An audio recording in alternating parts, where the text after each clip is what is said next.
tetap sehat dan jangan keluar rumah dulu ya. Oke, sekarang kita belajar fisika, bahas soal-soal pada paket 7. Kalau kalian udah menguasai paket 1 sampai 6, ngerjain paket 7 ini pasti gampang banget.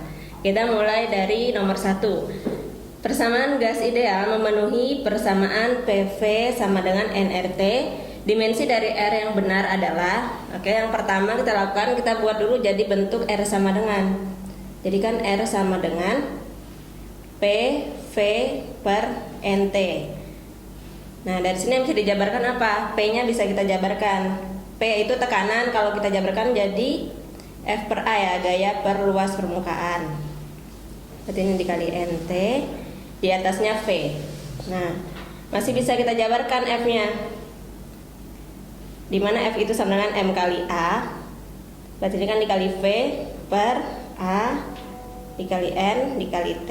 Nah, dari sini kita ubah dalam bentuk satuan, di mana massa itu satuannya kilogram, percepatan itu meter per second kuadrat, volume itu meter kubik, luas permukaan itu meter kuadrat, N itu mol, T itu suhu Kelvin.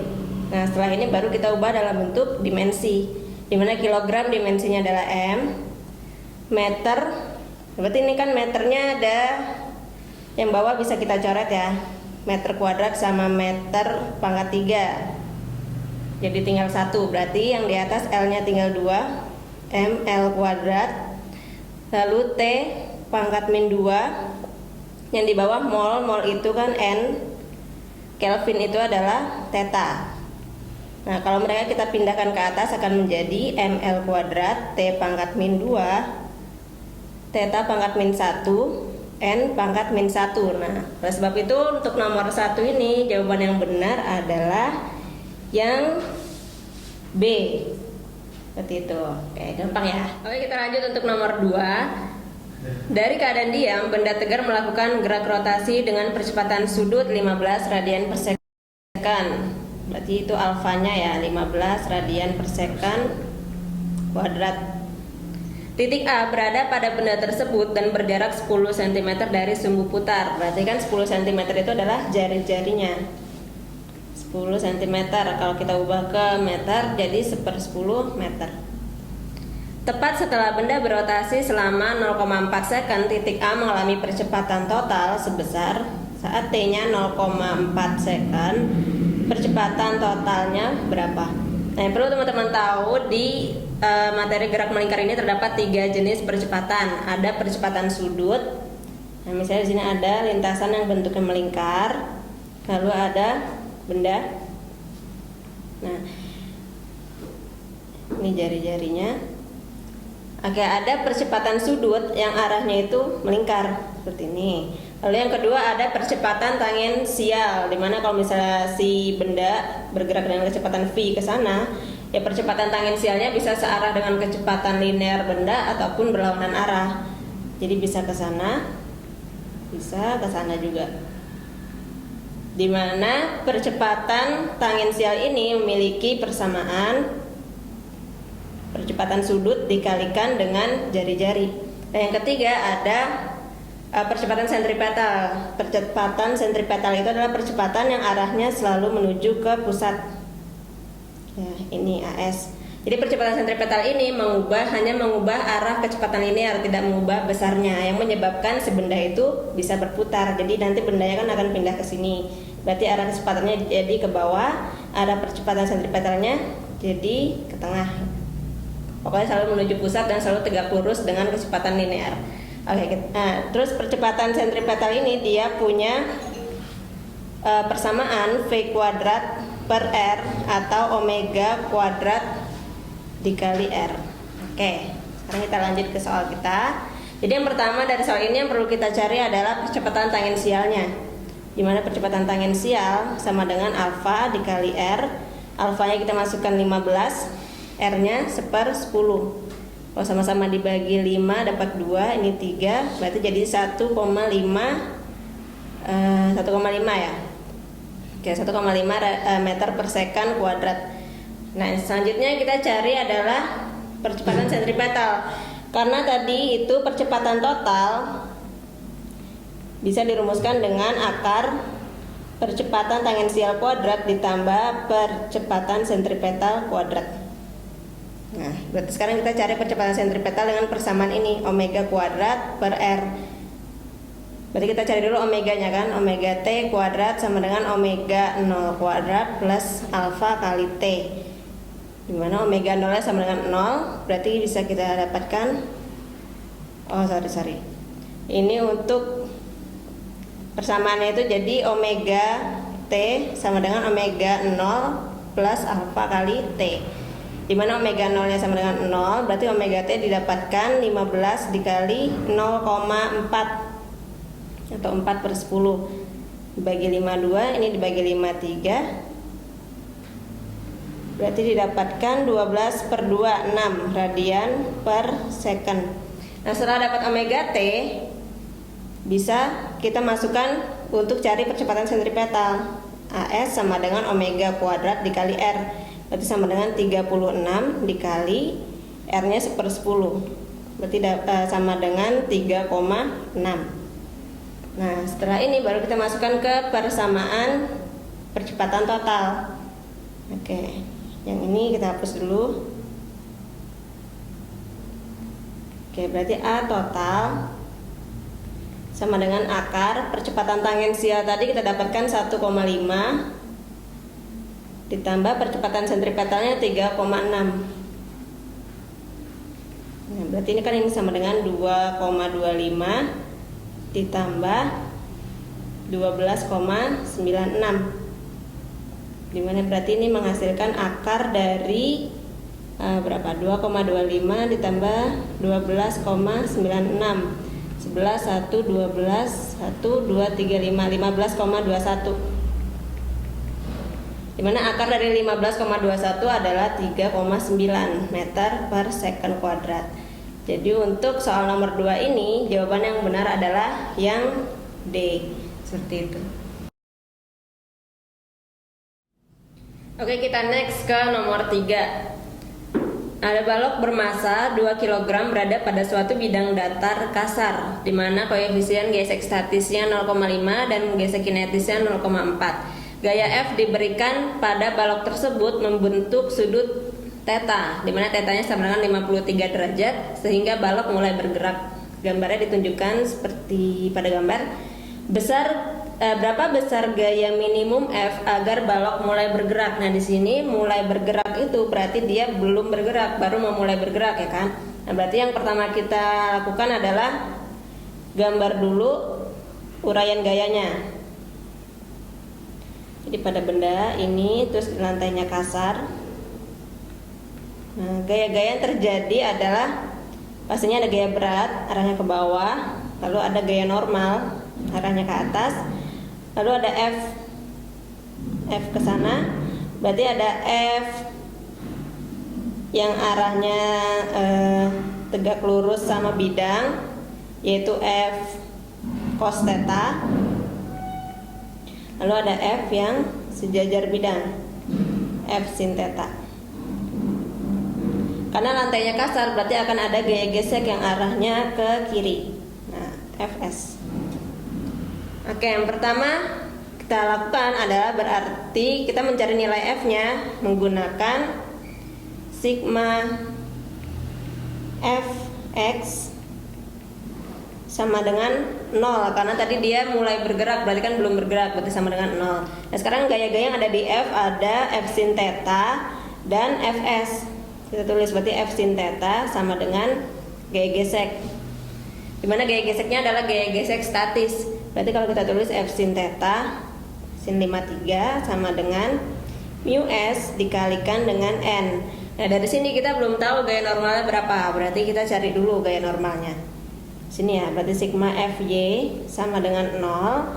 Berarti yang untuk mencari gaya normal, berarti gaya normal sama dengan F cos theta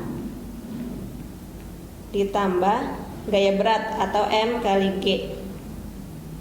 Nah, berarti kalau ini kita masukkan, nggak usah dimasukkan, kita pindah ke persamaan tadi ini ya, persamaan 1 kita masukkan, berarti F sin 53 sama dengan mu S dikali F cos theta ditambah mg. Nah, berarti ini kalau kita jabarkan lagi, ini sebentar kita hapus dulu. Berarti dari sini dapat F sin theta F sin 53 sama dengan mu S F cos theta ditambah mu S kali mg. Nah, untuk yang memiliki F kita gabungkan, berarti dari sini F-nya bisa kita keluarkan ya, jadi sin 53 min mu S cos 53 sama dengan mu S kali mg. Nah, baru kita masukkan angkanya. Berarti dari sini kan dapat nanti F sama dengan mu S, kita masukkan 0,5 atau setengah dikali masanya 2 dikali G 10 per sin 53 itu nilainya adalah 4/5 dikurang mu S nya tadi setengah ya, setengah dikali cos 53 itu 3/5. Oke. Jadi dari sini 2-nya bisa kita coret. Berarti 10 per 4/5 dikurang 3/10. Berarti sama dengan 10 dibagi berapa ini? Berarti kan 50 dibagi 10 bagi 5, 2 kali 4 8 dikurang 3. 10 nya kalau kita naikkan ke atas kan jadi 100/5 ya, atau sama dengan 20 Newton. Nah, jadi gayanya ini bernilai 20 Newton. Nah, 20 Newton itu berapa kalinya gaya berat? Ya udah, kita cari dulu gaya beratnya kan dari sini deh. Nah, kita dapat gaya berat itu sama dengan M kali G, di mana M itu 2, G-nya 10, berarti gaya beratnya adalah 20 Newton. Berarti dari sini kita tahu bahwa nilai F-nya itu besarnya sama dengan gaya berat. Berarti untuk nomor 3 ini jawaban yang benar adalah yang A. Itu mudah ya. Oke, sekarang kita next ke nomor 4. Jadi nomor 4 soalnya sama kayak nomor 3 tadi. Dan pertanyaan intinya adalah saat gaya yang diberikan sebesar F sama dengan 25 Newton, kecepatan benda setelah bergerak selama 2 second adalah. Nah, berarti yang pertama kita kerjakan itu uraian gayanya dulu kayak tadi. Nah, berarti kan tadi ke bawah itu ada gaya berat, ke atas itu ada gaya normal, lalu ke kanan itu ada F sin theta, ke bawah ada F cos theta, dan ke kiri ada gaya gesek. Nah, kalau yang ditanya adalah kecepatan, berarti nanti kita akan menggunakan persamaan kinematika, di mana VT sama dengan V0 plus AT, di mana V0-nya 0 karena awalnya benda ini kan diam ya. Nah, berarti untuk nyari VT atau kecepatan nanti sama dengan A dikali T, tapi kita belum mengetahui A-nya itu berapa. Oleh sebab itu kita cari dulu A-nya dari hukum 2 Newton, di mana sigma Fx sama dengan M dikali A. Nah, sekarang gaya-gaya yang ada di sumbu X ada F sin theta sama Fg. Berarti yang kita tulis terlebih dahulu itu F sin theta-nya, karena dia arahnya kan ke kanan ya, balok ini kalau kita berikan gaya. Nah, F sin theta dikurang gaya gesek. Gaya geseknya berarti kan mu kali N. Mu yang kita gunakan adalah mu kinetis sekarang karena bendanya sudah bergerak. Mu kinetis dikalikan dengan gaya normal sama dengan M dikali A. Nah, gaya normalnya tadi kita dapat dari sigma Fy. Sigma Fy sama dengan 0, berarti gaya normal sama dengan F cos theta ditambah gaya berat atau M kali G.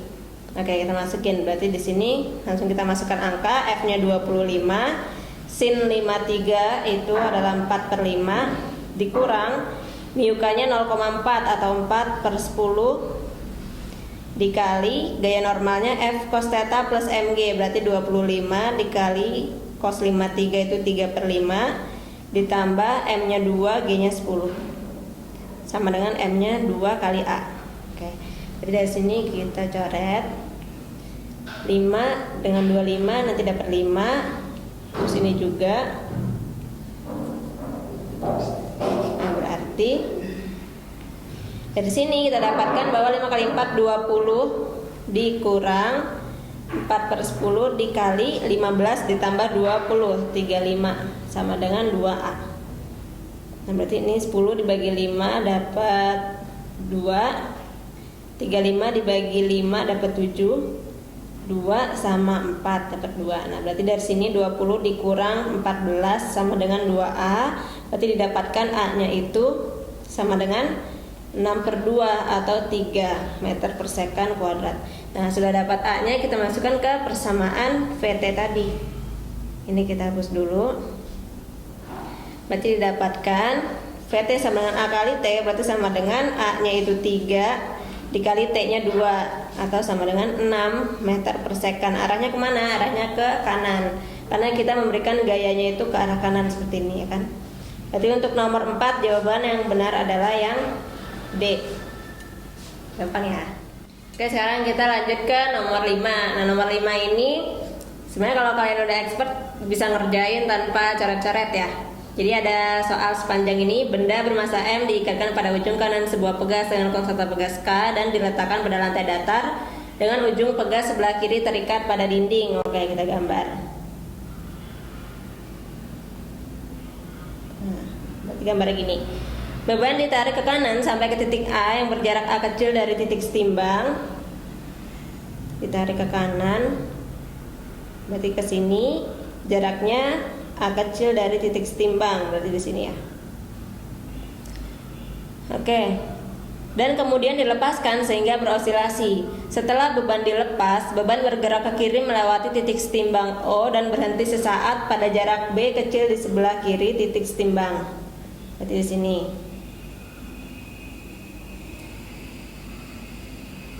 Dan berhenti sesaat pada jarak B di sebelah kiri titik setimbang ya, berarti jaraknya B kecil di sini. Nah, jika di titik B energi potensial sistem sebesar ini kita kasih nama ini O, ini titik A, ini titik B. Jika di titik B energi potensial sistem sebesar setengah KA kuadrat, EPB-nya ternyata setengah kali K kali A kuadrat. Maka nah, kalau sistem ini pasti udah pada hafal ya. Kalau di titik A itu nanti kan akan terjadi energi potensial di A. Sedangkan untuk di titik O yang terjadi hanya energi kinetik. Dan di titik B terjadi energi potensial, EPB ya. Nah, tapi ternyata EPB-nya itu bernilai setengah KA kuadrat. Setengah KA kuadrat itu kan miliknya si EPA ya kan ya. EPA itu kan sama dengan setengah KA kuadrat. Berarti dari sini kita tahu bahwa si EPB itu memiliki nilai yang sama dengan EPA. Nah, kalau EPB sama dengan EPA berarti apa? Energi di tiap titiknya kan sama. Berarti untuk soal nomor 5 ini jawaban yang paling tepat adalah yang A, energi mekanik sistemnya kekal atau tetap seperti itu. Gampang banget ya.